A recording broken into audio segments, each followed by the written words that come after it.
Gracias por estar aquí. Esta jornadas Carlos Astrada son un viejo anhelo de muchísimos años que tenemos con todos ustedes. Ha venido gente de Rosario, de Mar del Plata, Bahía Blanca, de Córdoba, de Salta. Esto significa que hay una presencia, bueno, de Buenos Aires también, una presencia del pensamiento y de la figura de Carlos Astrada que década tras década nos sigue induciendo lecturas, reflexiones, y cuando ya creemos que no podemos seguir hablando de Astrada, siempre algo de la realidad lo convoca. Bueno, como ustedes saben, hoy estaba tratando de hacer memoria, dedicado casi 40 años al culto de la figura de Carlos Astrada.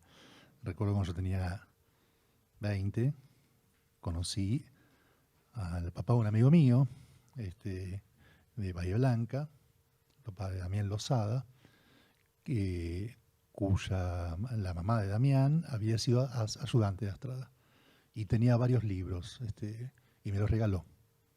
Eso fue en el año 85.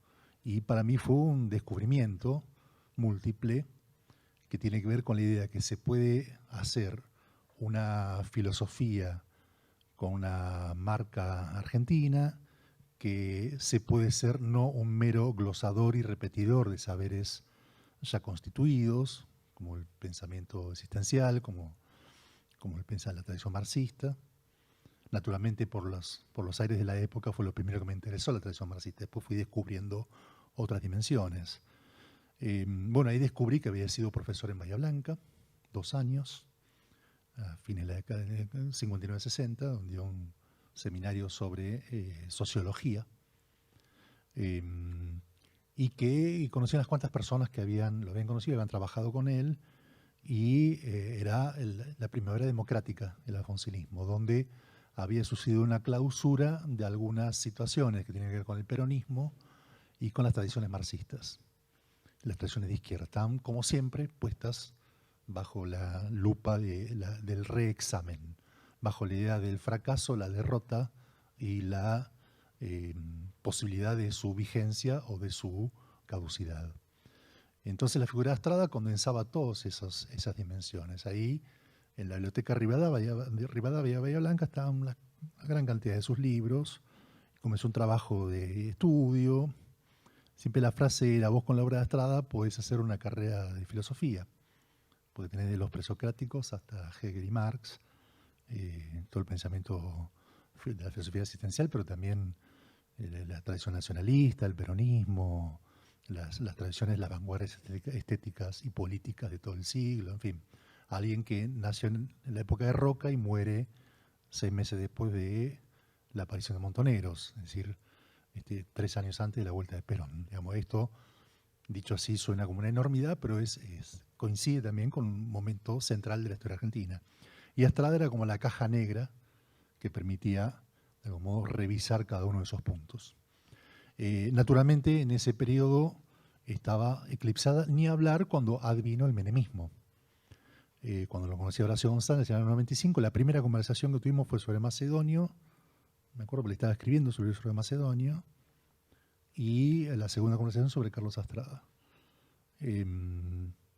Al poco tiempo fue a Bahía a dar unas charlas, se quedó en casa una semana y se leyó toda mi biblioteca de Astrada, que yo con los años había ido juntando. Estamos hablando de una época previa a Internet.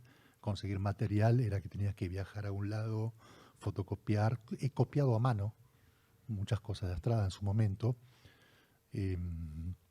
Bueno, pasaron los años, pasó la vida.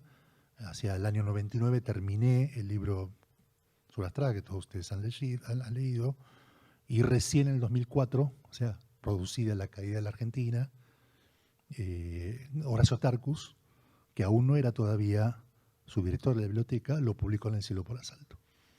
Una escena previa es que en el año 2001, exactamente el 18 y 19 de diciembre, o sea, el día que empezó la caída de la Argentina y el día previo, en unas jornadas en la facultad, no sé si estabas vos, Juan, me parece que no, unas jornadas se llamaban Permanece lo teológico político, Una jornada que organizó Horacio, esas jornadas multitudinarias, de las cuales después hubo versiones en Rosario también. Hace poco recuperé la filmación, y vamos a digitalizarla, de esas jornadas. En esas jornadas hubo una mesa sobre Astrada, donde luego Ricardo Piglia, Horacio González, David Viñas, Germán García y yo, y León Rosichner. Todos con una visión medio rápida y todos tenían un fragmentito muy pequeño de la vida de Astrada. Unos eran su marxismo, León criticándole su marxismo schleriano, que era muy parecido al del mismo, ¿no? Piglia sobre el mito gaucho, Viñas también, sobre la interpretación de Martín Fierro, en fin, Horacio, por supuesto. Bueno, ese fue un momento de la lectura de Carlos Astrada, que después se fue reforzando y fue continuándose con la aparición de mi libro, que pudo reponer de algún modo en la escena de lectura a su figura, su pensamiento, en una escena muy compleja como en el 2004-2005, los albores del kirchnerismo, que ni siquiera se llamaba así, ¿no? Pero era un momento muy fuerte donde muchos, por lo menos de mi generación, estábamos tratando de repensar la Argentina a través de los pensadores fundamentales. Hablamos de John William Cook, de Hernández Arregui, hablábamos de Perón. Recuerdo una charla que dio hace poco, el año pasado, Juan Gianni, que decía que los peronistas de la década del 80 leíamos a Hernández Arregui, a Cook, no leíamos a Perón. Bueno, eso estaba en el mapa, de algún modo, de la situación de reponer los pensamientos de la tradición nacional popular y de la tradición marxista, que permitirían refundar una instancia política nueva, que después encontró en parte el nombre de kirchnerismo, empezó a llamarse a sí mismo así, ¿no? Y otros nombres también. La tradición marxista también empezó a reflexionar, a tomar algunos aspectos y a discutir con la tradición de Astrada y otras tradiciones. Entonces Astrada aparece ahí con una especie de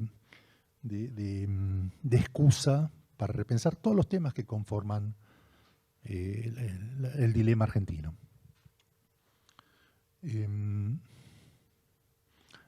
Por supuesto, pasaron cosas. Sucedió el macrismo, sucedió las derrotas sucesivas, la puesta en valor durante todo el kirchnerismo, lo que habían sido las tradiciones peronistas. Recuerdo que era muy increíble porque en el campo académico, en los 90, todas las tesis doctorales eran sobre Habermas, sobre Pierre Bourdieu, sobre Derrida, y cuando empezó el kirchnerismo pasó a ser sobre Montonero, sobre Lerry. Enhorabuena, ¿no? Eso en los últimos años también se eclipsó. Hubo un desplazamiento hacia las tradiciones emancipatorias del pensamiento feminista, como naturalmente el Estado y su órgano dilecto de construcción de pensamiento académico, como es el CONICET, va capturando el espíritu de época, pero no es un momento donde se lea a Astrada, pese a que esta escena muestra lo contrario. Y creo que estas jornadas, si tienen un sentido, tienen que ver con eso, de hay un pensamiento crítico en la Argentina, con todas las napas que supone que pueda tener un tipo de vigencia y que lleva el nombre de Carlos Astrada como excusa, como napa. Hace un par de años, bueno, hace unos años apareció Martín Prestía, que ahora no lo veo, ahí está. Martín Prestía, que no solo es amigo, es un gran cantor de tango, es uno de los grandes cultores del pensamiento de Astrada, que se tomó el trabajo de completar todo aquello que yo no había podido encontrar. Entonces publicó, junto a un Germán Espano, un tomo, va a salir el segundo tomo, esperemos que a fin de año, de los textos, de los artículos que a lo largo de su vida fue publicando la primera etapa de Carlos Astrada, después seguramente va a hablar de eso, donde aparecieron muchas cosas que yo ignoraba. Y me obligó a repensar muchas situaciones. Después los compañeros del CEDINCI también hicieron una publicación muy interesante, la primera etapa del pensamiento de Astrada, donde aparece una Astrada muy articulado a la tradición, voy a decir una palabra que ahora tiene mala prensa, pero en ese momento no, la tradición libertaria, es decir, anarquista.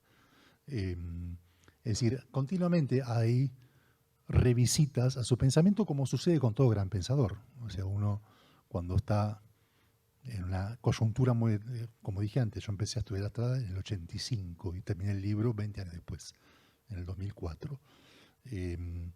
Digamos, eso supone todo el menemismo, toda la tradición democrática, la caída del nacionalismo, la caída del antiimperialismo, la puesta en duda del peronismo, era muy difícil durante el menemismo reivindicar el peronismo, todos ocultábamos nuestra identidad porque era más o menos vergonzante, ni hablar de las cosas que fueron cayendo en términos políticos y discursivos, por ejemplo, el nacionalismo, y por supuesto la tradición marxista, ¿no? Después de la caída de la URSS, más de 2 décadas de reflexión sobre qué puede decir hoy el marxismo, y creo que es una de las grandes conversaciones que actualiza Estrada, pero también el pensamiento religioso. Hace poco volví a leer el marxismo de las escatologías, y ahí hay una situación, pese naturalmente a la impugnación del pensamiento religioso por su matriz marxista en ese momento de Estrada, hay una especie de invitación a reflexionar sobre la vigencia de la tradición teológico-política en el mundo, que es algo que sin duda reviste y creo que es una de las vetas de los textos estradianos que habría que empezar a mirar con más atención, reviste una vigencia que acá con Emiliano Ruiz Díaz, que hemos hecho un par de muestras este año vinculadas al tema del imaginario religioso argentino, religioso en el sentido pleno de la palabra, es decir, el mundo de las creencias, ya en los seres sobrenaturales, en los distintos cultos populares. Bueno, de algún modo, algunos textos de Estrada invitarían a reflexionar nuevamente sobre esas dimensiones. Entonces, bueno, con esto simplemente quería darles la bienvenida. Me siento orgulloso y muy agradecido por estar aquí. En el 2004, antes de publicar el libro, yo todavía vivía en Bahía Blanca y Horacio González, que acababa de asumir como subdirector de la Biblioteca Nacional, me invitó a que diera una charla en el auditorio y se llenó. Me acuerdo que fue una rareza, porque naturalmente yo no soy una persona conocida, no lo era en esa época, no lo soy ahora, pero se llenó. Es decir, en el 2004 había una avidez política, filosófica, ideológica, se llenó el auditorio y fue una conversación de varias horas con mucha discusión posterior, porque estaban todos estos temas en danza. Es decir, que había sido, primero el desconocimiento de la figura de Estrada y el redescubrimiento, ¿no? Continuamente alguien redescubre, primero este tipo estaba vinculado a Santucho, este tipo dio clases fue invitado por Heidegger a dar clases en su cátedra, ¿no? Esas grandes escenas constitutivas del pensamiento de Estrada. Yo creo que toda la figura de Estrada puede condensarse en 3 o 4 escenas. Una es la reforma universitaria, ¿no? Ya constituyéndose el jovencísimo Estrada como pensador. La otra es la escena en la Alemania de Heidegger, participando en ese momento el mayor filósofo del periodo, junto con Husserl, Scheler y todo lo que queramos sumar. Otra escena es en el Congreso de Filosofía del 49, de algún modo la escena mayor de coronación como filósofo de la nación y del Estado, con Perón, sin Perón, desmarcándose, bueno, todas esas discusiones que siempre tenemos hace tantos años.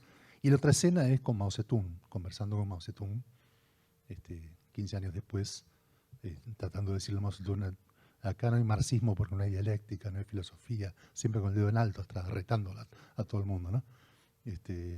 Entonces son algunas escenas que permiten de algún modo puntualizar los principales carriles por los cuales su pensamiento fue discurriendo y que yo creo que en estas jornadas van a ser nuevamente visitados. Estuvimos en la Antártida con Juancito Terranova y hasta escribió algo sobre la Antártida. Esto es maravilloso. O sea, cosas que uno, solo después de la experiencia, yo que, como bien digo, hace 40 años que le va a Estrada, recién ahí me di cuenta que Estrada había escrito sobre la Antártida, sobre la posibilidad de la idea de conquistar un territorio, en fin. Así que bueno, bienvenidos. Espero que podamos habitar estas dimensiones y otras. Y voy a dar paso a la primera mesa, que perdí el programa, no sé quién constituye. Muchas gracias.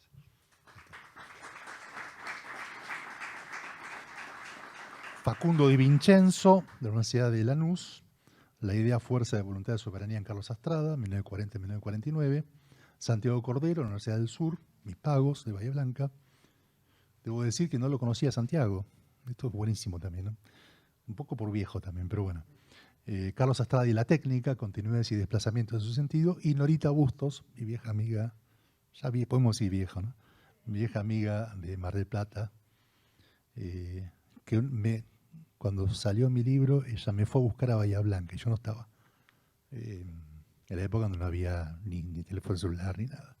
Va a leer sobre el legado de Carlos Estrada en la filosofía latinoamericana.